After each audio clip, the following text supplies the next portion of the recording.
咁你有冇試過做 clamshell 做 glute bridge 呢啲動作，成日要用力夾實個臀部，覺得越用力夾住就係代表佢用緊力，但係如果話俾你聽，如果越用力夾實嘅話，反而係令到佢更加弱。咁你一定聽過呢樣嘢嘅，就係我哋深蹲啦、臀推或者做硬拉嘅時候，咁當你個髖肌已經好緊，骨盤又有少少前傾嘅時候，你強迫佢夾住個 pat pat，咁你身體就分唔清楚好嘅張力同埋唔好嘅張力，咁你就會鎖死咗。咁佢想真正咁樣改善呢樣嘢呢，咁你就要停止咁樣強迫你嘅臀部去啟動。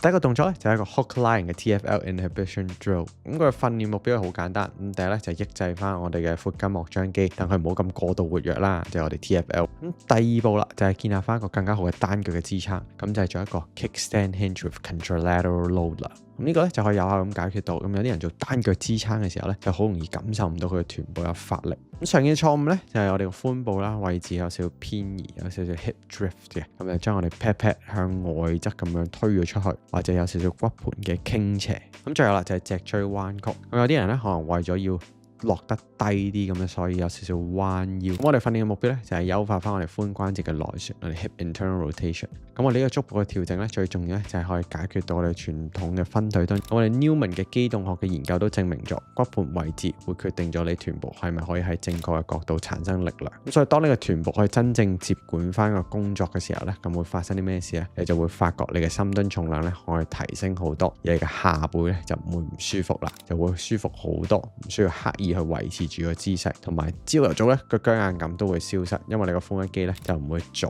晚都會咁樣好似 lock 死住咁樣。最後都係希望今日嘅影片可以幫到你，唔好俾身體嘅問題影響你想做你中意做嘅嘢。等我哋一齊可以 move without limits。咁我哋下次見啦。